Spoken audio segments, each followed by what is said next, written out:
복음은 성취와 무관한 기쁨을 가져다 줍니다.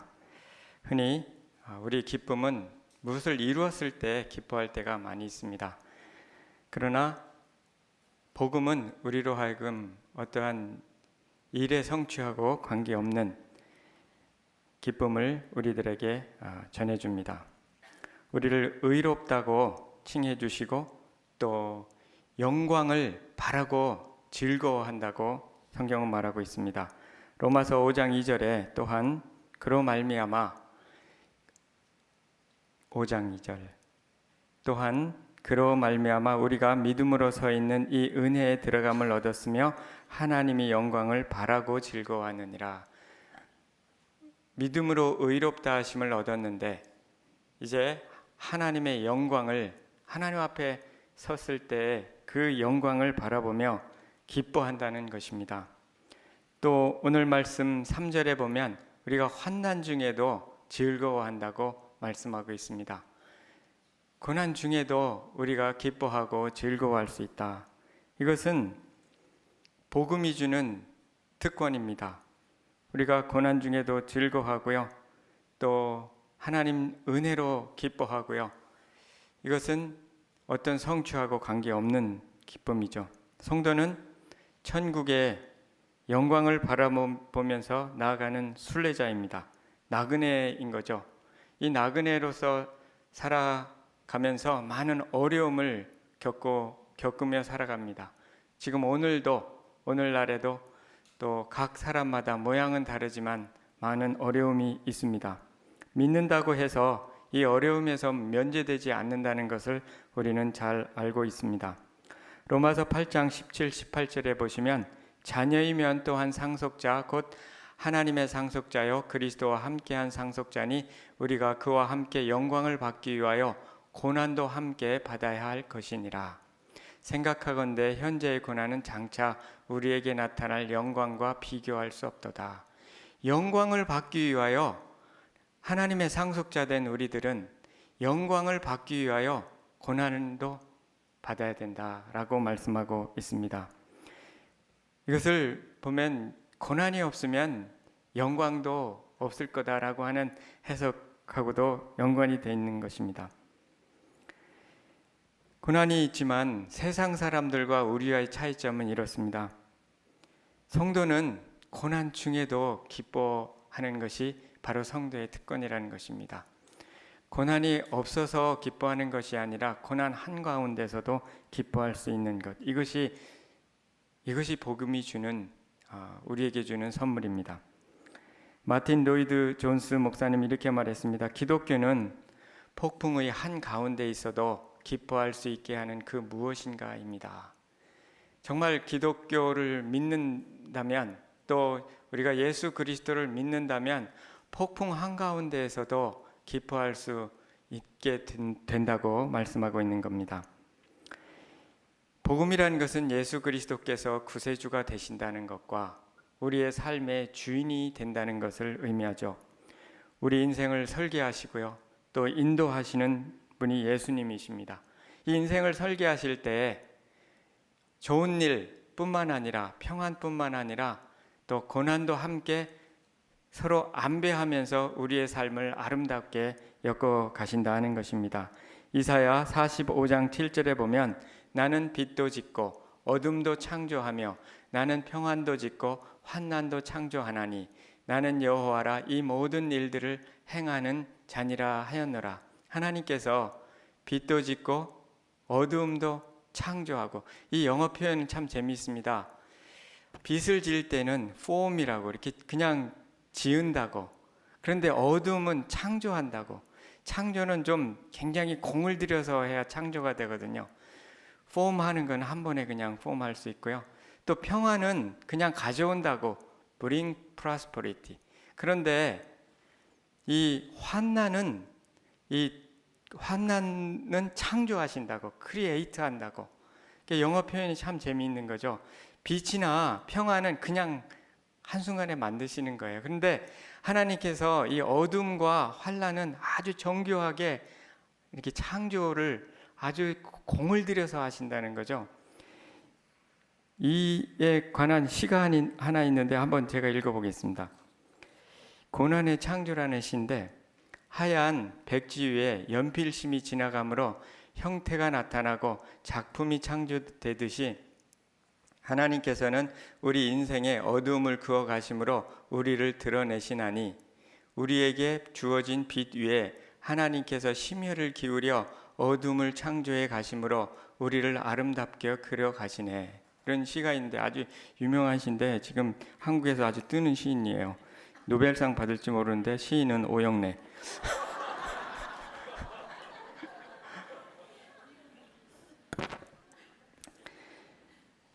만약 백지만 있으면 별 그림이 안 되잖아요. 근데 거기에 이렇게 연필심으로 그림을 그리면 아름다운 작품이 나오는 거죠. 어떤 그림을 그리느냐는, 어떤 작품이냐는 그 연필심과 물감에 의해서 결정되지 하얀 도화지에 의해서 결정되지 않는다는 것입니다. 마찬가지로 우리의 인생의 아름다움도 그냥 평안과 그냥 좋은 일 가지고 우리 인생이 아름답게 되지 않고, 우리에게 준 여러 가지 온갖 어려움과 환난 때문에 우리 인생이 아름답게, 우리의 독특하게 그렇게 지어져 간다는 것입니다. 고난이 우리에게 찾아올 때는 고통입니다. 아주 고통스럽죠. 그러나 복음은 이 고통을 기쁨으로 바꾸어 가는 것이 복음의 능력입니다. 오늘 말씀은 성도는 환난 중에 즐거워한다고, 다만 이뿐 아니라 우리가 환난 중에도 즐거워하나니라고 말씀을 하고 있습니다. 이 많은 신앙의 선배들은 환난 중에 즐거워한다는 표현을 환난 때문에 즐거워한다라고 해석을 합니다. 환난에도 불구하고, 고난에도 불구하고 기뻐하는 것이 아니라 고난 때문에 기뻐하는 것이다, 그렇게 해석을 합니다. 오스왈드 챔버스라는 분이 이렇게 말했습니다. 평범한 수영자들은 파도를 보면 기가 죽는다. 그러나 파도 타기를 하는 자에게는 파도는 즐겁고 멋지게 타고 넘을 수 있는 기회를 제공해 준다. 환난, 질병, 핍박은 우리에게 최상의 기쁨을 산출해 준다. 이것들은 사실 기를 쓰며 싸울 상대가 아니다. 주님을 통해서 우리들은 이 모든 일에 능히 이길 수 있는 최고의 정복자들이다. 성도는 환난에도 불구하고 주님의 기쁨을 아는 것이 아니다. 실은 환난 때문에 주님의 기쁨에 동참하게 된다. 순간에 불과한 삶의 갖가지 고난과 쓰라린 경험들은 우리 주 예수 그리스도 안에 있는 하나님의 사랑을 절대로 앗아가지 못한다. 환난 때문에, 고난 때문에 주님의 기쁨을 알게 된다고 말씀하고 있고, 그 기쁨에 동참하게 된다는 거죠. 평범한 수영자보다 파도 타기를 하는 사람은 더 큰 기쁨을 맛볼 수 있다고 말씀하고 있는 것입니다. 고난 때문에 행복해진다는 거죠. 고난은 처음에 우리를 당황스럽게 하고 두렵게 하고 낙심과 불안으로 고통스럽게 다가옵니다. 그러나 그 중에 주님과 함께 걸어가다 보면 이제 그 낙심과 불안과 두려움은 점차 우리에게 평강과 그리고 기쁨으로 변하게 되는 것을 알 수가 있습니다. 환경이 변화되어서 기쁜 것이 아니라 바로 그 환경 때문에 기쁘고, 우리의 인생의 최고봉을 거기서 바로 누릴 수 있게 된다는 것입니다. 오늘 말씀을 통해서 환난 중에 즐거워하는 이유에 대해서 배우게 됩니다. 무엇 때문에, 왜 우리가 환난 중에 즐거워한다. 그런데 그 말씀의 표현이 이렇습니다. 무엇을 알기 때문이다, 이렇습니다. 환난 중에 즐거워하는 이유는 뭔가를 알기 때문이라는 겁니다. 그 알기 때문이라는 말은 경험하기 때문이라는 겁니다. 무엇을 경험하기 때문에 우리가 고난 중에도 즐거워할 수 있는 그런 삶을 살 수 있을까요? 첫 번째는 그 환난은 인내를 경험하게 하기 때문입니다. 2절, 3절에 다만 이뿐 아니라 우리가 환난 중에도 즐거워하나니 이는 환난은 인내를 만든다. 영어 표현에는 만든다, produce 한다는 거예요. Suffering produce perseverance. 고난이 인내를 만들어낸다고 말씀합니다. 그래서 기쁘다고. 여기서 말하는 인내는 무엇을 의미하냐면 흔들리지 않는 것을 의미합니다. 그냥 시간이 가면 누구나 다 인내하는데, 다른 것은, 복음 안에서 인내한다는 것은 무엇을 의미하냐면 흔들리지 않는다는 것을 의미합니다. 뭘 견디는 거고요. 끈기 있게 견딘다는 것을 의미하고, 원래의 의미는 쉽게 방향을 바꾸지 않는 성품, 뭔가 방향을 쉽게 왔다 갔다 하지 않는다는 거죠. 흔들리지 않는 것. 또 다른 표현으로는 확고부동한 성품, 이것이 인내입니다. 확고부동한 거죠. 어려움이 와도 확고부동하지 않을 때 우리는 기뻐할 수가 있게 되는 거죠. 잠깐은 흔들릴 수 있지만, 인내는 어려움이 왔을 때 하던 일을 포기하지 않고 계속하는 것입니다.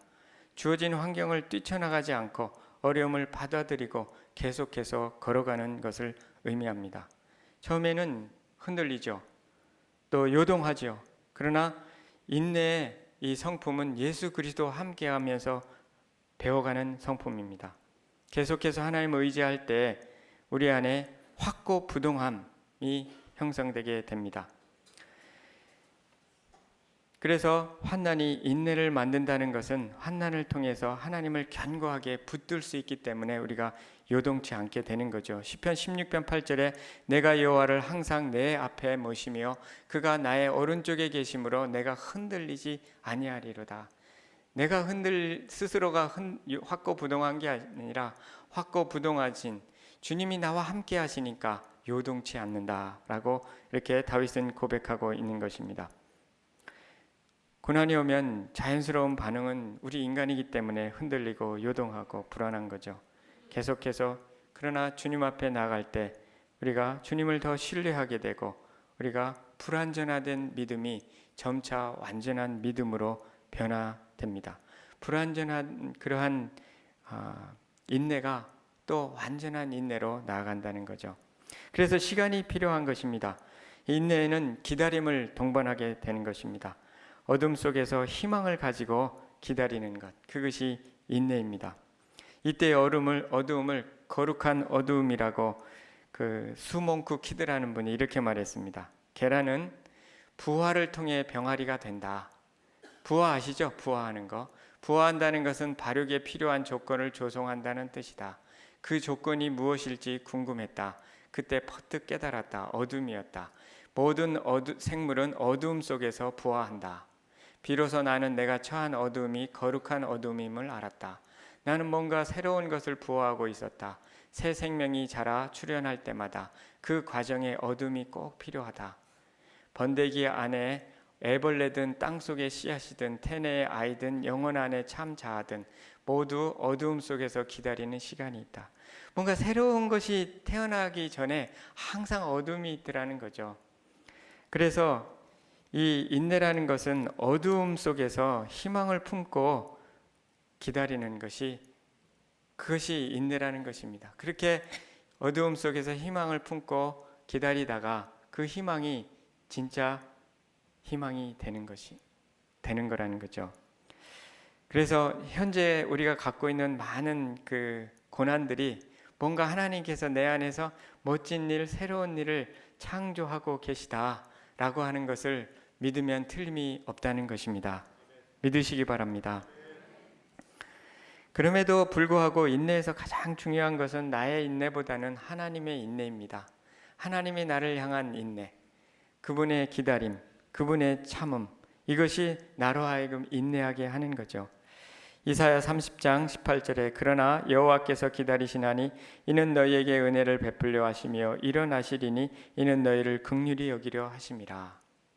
대저 여호와는 정의의 하나님이시라. 그를 기다리는 자마다 복이 있도다.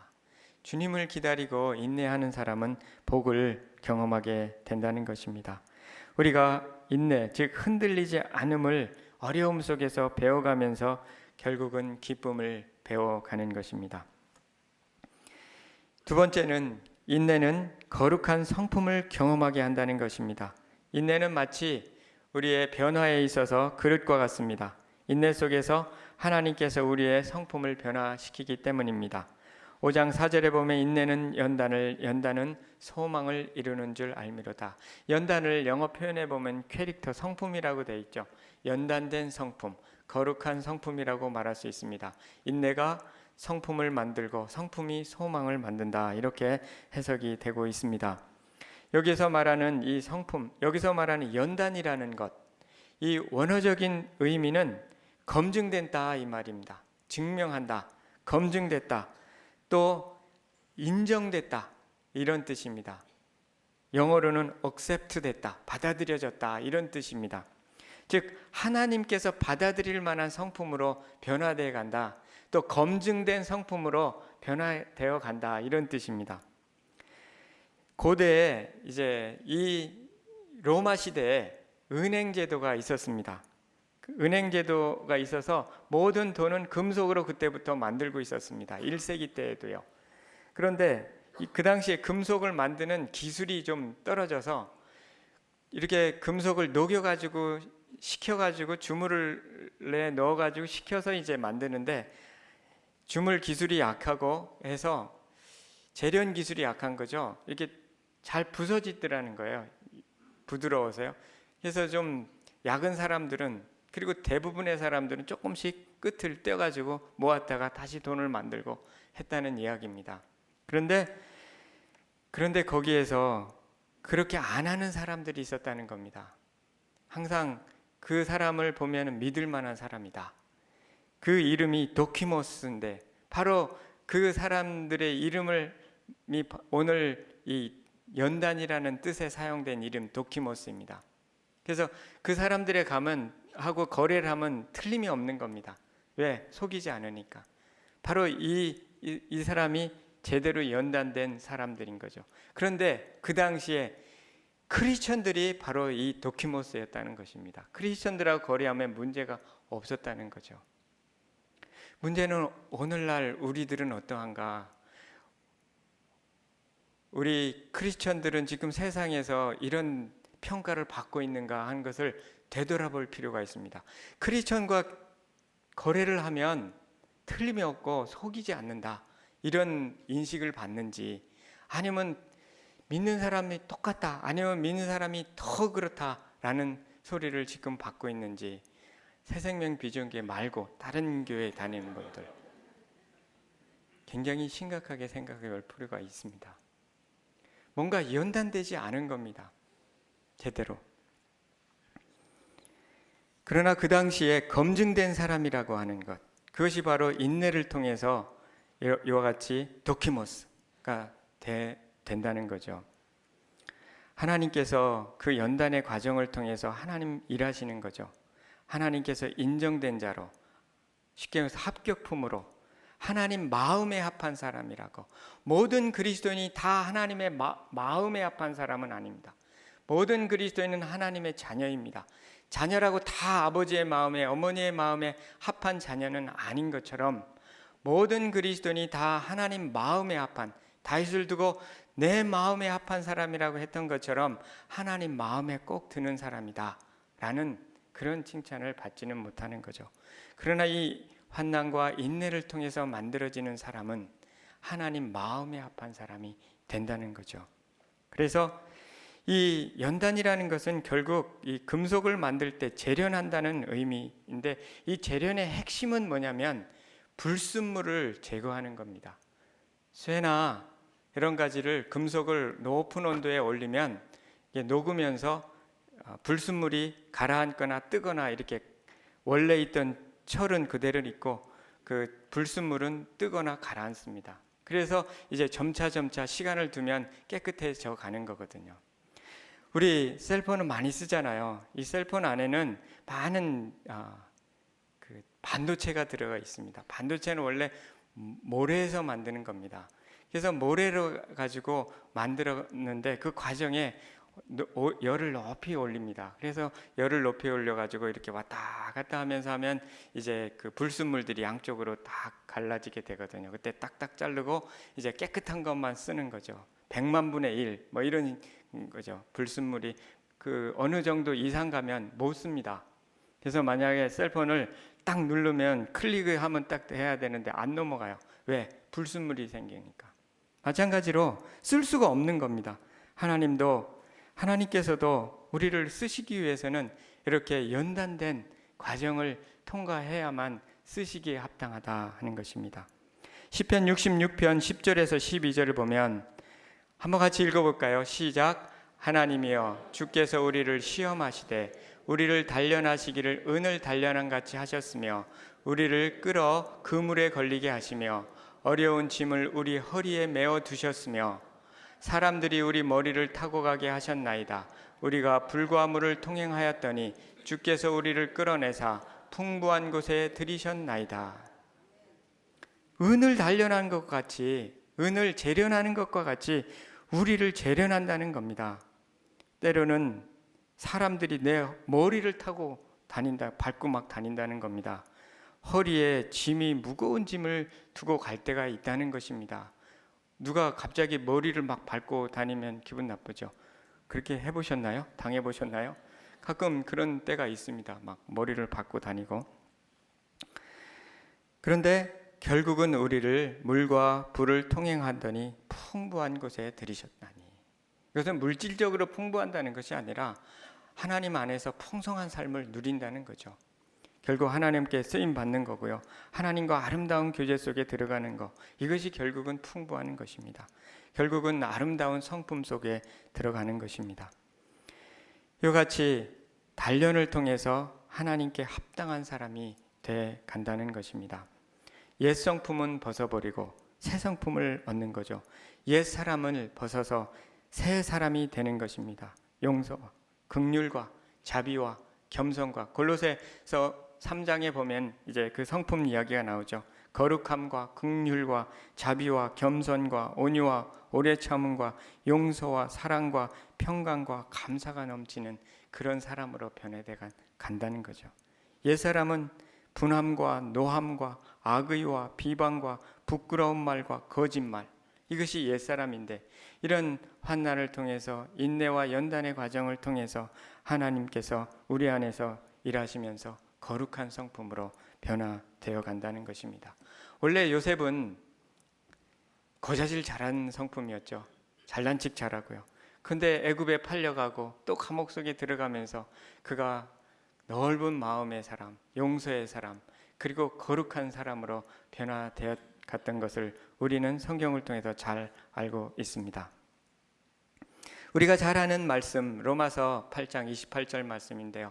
이 연단 중에 우리가 배워야 될 것은 하나님의 섭리에 대한 신뢰입니다. 우리가 알거니와 하나님을 사랑하는 자 곧 그 뜻대로 부르심을 입은 자들에게는 모든 것이 합력하여 선을 이루느니라. 이 말씀 잘 아시죠? 여기에서 모든 것, 고난까지도 합력하여 선을 이루는데 이 선이 도대체 무엇인가? 뒷구절에 나옵니다. 하나님이 미리 아신 자들을 또한 그 아들의 형상을 본받게 하기 위하여 미리 정하셨으니 이는 그로 많은 형제 중에 맏아들이 되게 하려 하심이니라. 미리 아신 자들, 정하신 자, 믿는 자, 성도들을 하나님의 형상, 아들의 형상, 예수 그리스도의 형상을 본받게 하기 위해서 그를 불렀다는 것입니다. 결국 그 선이 무엇인가? 하나님이 정말 아름답다고 하는 것이 무엇인가? 그것은 예수 그리스도를 닮는 것, 그것이 아름다운 것입니다. 그것이 바로 연단이라는 거죠. 연단된 성품, 아름다운 성품. 합력하여 선을 이룬다고 할 때 그 선은 바로 예수 그리스도를 닮는 것, 하나님의 아들을 닮는 것, 그것이 바로 선인 것입니다. 그렇기 때문에 이 아름다움이 우리에게 큰 기쁨을 줄 수밖에 없다고 하는 것입니다. 이와 같은 아름다움이 여러분 안에 넘쳐나시기를 소원합니다. 세 번째 연단은 소망을 경험하게 합니다. 5장 4절에 인내는 연단은 소망을 이루는 줄 알미로다. 이제 연단이 뭐를 만드냐면 소망을 만든다는 것입니다. 소망은 우리도 다 소망이 있죠. 그냥 여기서 말하는 소망은 일반적으로 또 세상 사람들이 말하는 소망과 다르다는 거죠. 보통 그런 소망을 많이 갖고 있죠. 우리는 부자 되는 소망, 또 높은 자리에 올라가는 소망, 무병장수한 소망, 자녀들이 잘 되는 거, 그거 다 좋은 거죠. 그러나 세상 사람들도 이런 소망은 다 가지고 있습니다. 여기서 말하는 소망, 연단된 성품 속에서 나오는 소망은 그런 소망이 아니라는 것입니다. 그것은 영광에 관한 소망입니다. 하나님 안에 주님 앞에 섰을 때 갖는 그 소망을 이야기하는 것이고, 천국에 관한 소망을 이야기하는 것입니다. 그리고 일시적인 소망이 아니라 영원한 것에 대한 소망을 의미하는 것입니다.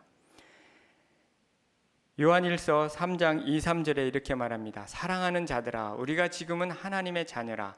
장래에 어떻게 될지는 아직 나타나지 아니하였으나 그가 나타낸 심이 되면 우리가 그와 같을 줄 아는 것은 그의 참모습 그대로 볼 것을 때문이니, 주를 향하여 이 소망을 가진 자마다 그의 깨끗하신과 같이 자기를 깨끗하게 하느니라.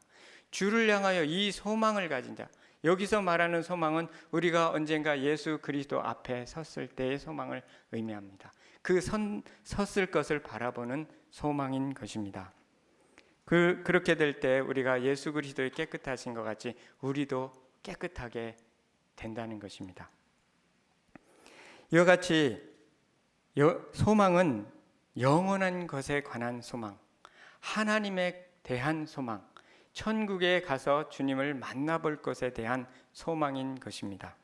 이 소망이 고난을 통해서 형성된다고 하는 것을 오늘 말씀하고 있는 것입니다. 다윗은 이렇게 말합니다. 시편 62편 5절에 나의 영혼아 잠잠히 하나님만 바라라. 무릇 나의 소망이 그로부터 나는도다. 이 소망이 하나님으로부터 난다고 말씀하고 있습니다. 영원하신 하나님으로부터 나오는 소망, 이것은 영원한 것에 대한 소망인 것입니다. 이제 우리가 연단되지 않은 상태에서는, 여전히 불순물이 많은 상태에서는 우리의 소망은 세상의 소망과 다를 것이 없습니다. 그러나 환난을 통해서, 인내의 과정을 통해서 연단됐을 때 우리의 소망이 변화됩니다. 세상에 대한 소망이 아니라 하나님에 대한 소망으로, 천국에 대한 소망으로, 영원한 것에 대한 소망으로 변화되는 것입니다. 기독교인의 소망은 이 땅에서 잘 되는 것에 대한 소망이 아니라 하나님 앞에 섰을 때 칭찬받는 것에 대한 소망인 것이고, 또 그분을 눈으로 직접 보고 그분 앞에 서는 것에 대한 소망인 것입니다. 이때 우리는 환난 중에도 이 소망이 있을 때 진정으로 기뻐할 수 있게 됩니다.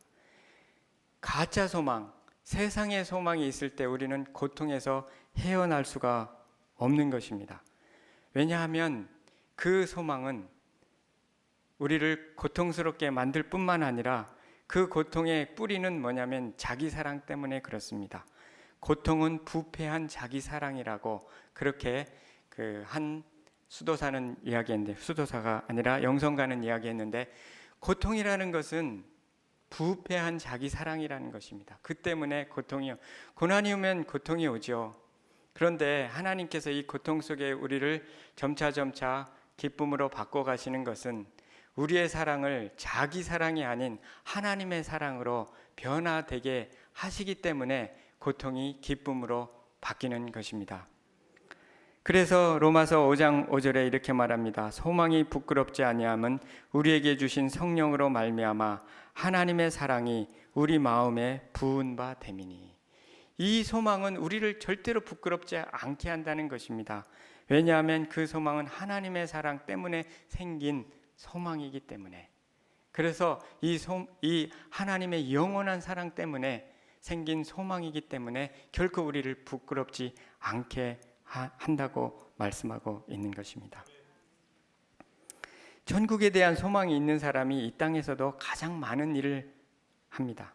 더 기쁘게 살고요, 더 능력 있는 삶을 살게 되는 거고요. 이 소망이 없을 때 기독교인들은 힘을 잃게 되는 거고 더 큰 고통 속에서 헤매게 되는 것입니다.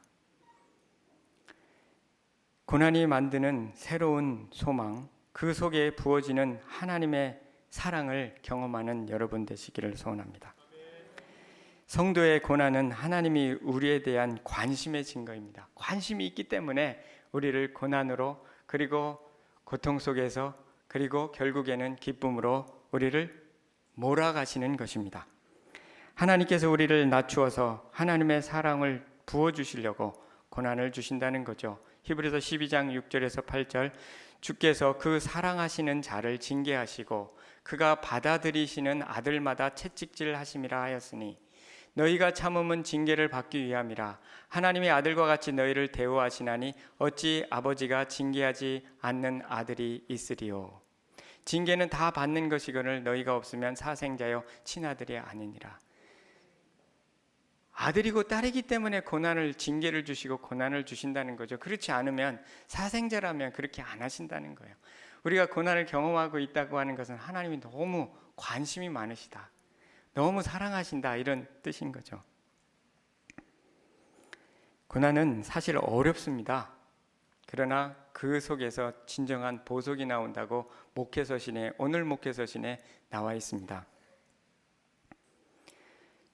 저 개인적으로도 최근 한 몇 년간은 참 어려웠습니다. 말할 수 없이 다른 분들에게 말하기 어려운 그런 어려움을 많이 경험했습니다. 불안하고요, 굉장히 두렵고 했습니다. 여러 번 간증하긴 했지만 자녀를 양육하면서 겪은 그런 불안입니다. 자녀가 방황하니까 제가 너무 흔들리더라고요. 불안하고 낙심하고 두렵고, 하루 이틀, 한 해, 두 해도 아니고 몇 년씩 계속되는 것을 보면서 많이 불안해하면서, 근데 어느 날부터 점차 하나님께서 깨닫게 하시는 것이 있었습니다. 왜 이렇게 불안해하느냐고. 그 아들은 너의 아들이 아니라 내 아들이, 이전에 내 아들인데, 내가 키울 터인데 내가 뭘 그렇게 불안해하느냐는 마음을 주십니다. 알았습니다. 하지만 되돌아서면 또 불안합니다. 그런데 그런 과정 속에서 한 가지 크게 깨달은 게 있습니다. 그렇게 아무리 기도해도 변화되지 않는 것, 그 기도는 올바른 기도가 아니라는 것 깨닫게 해주셨고, 또 한 가지, 너가 여전히 세상에 대한 소망이 있구나 라고 하는 걸 깨닫게, 저는 열심히 하나님 섬긴다고 하면서 기도하면서 살아가지만 사실은 네 안에 소망이 하나님에 대한 소망이 아니라 세상에 대한 소망이다, 자녀를 통한 소망이고 결국은 그것이다 라고 하는 것을 깨닫게 해주셨습니다. 그때 확실하게 알게 되니까 회개가 되더라고요. 하나님 잘못했습니다 라고 하는 그 순간부터 마음에 평강이 오고 기쁨이 오게 되었습니다. 내 마음이 불안해하지 않으니까 아들의 마음이 속에 변화가 있는 것도 경험하게 됩니다. 내가 불안할 때 상대방이 불안한 거죠. 우리가 항상 문제가 있을 때 저 사람 때문이라고 우리가 비난할 때가 많이 있습니다. 그러나 하나님의 말씀은 너 자신의 문제라고 말씀하십니다. 나와 하나님과의 관계가 문제지 걔는 아무 문제가 아니라고 하신 말씀을 제가 여러 번 들었습니다. 문제는 너다. 아버지가 문제지 아들이 문제가 아니라. 근데 그게 맞았습니다. 제가 변화되니 환경도 변화되더라고요. 이것이 바로 하나님이 우리에게 주는 교훈입니다. 이것이 환난을 통해서 우리의 소망을 바꾸신다는 겁니다. 세상 소망이 아닌 하나님의 소망으로 바꾸시는, 그리고 우리의 삶을 아름답게 하시는 하나님의 그 놀라운 계획이 그 속에 담겨 있고 보석이 담겨 있다 하는 것입니다. 이와 같이 우리에게 당한 많은 어려움들 속에 보석이 담겨 있다는 것을 확신하고 기뻐하는 여러분 되시기를 소원합니다. 하나님 아버지 감사합니다. 환난 중에도 즐거워하나니 말씀하셨습니다. 복음으로 말미암아 환난 중에 즐거워하고 기뻐하는 우리가 되게 하옵소서. 감사하며 예수님 이름으로 기도합니다.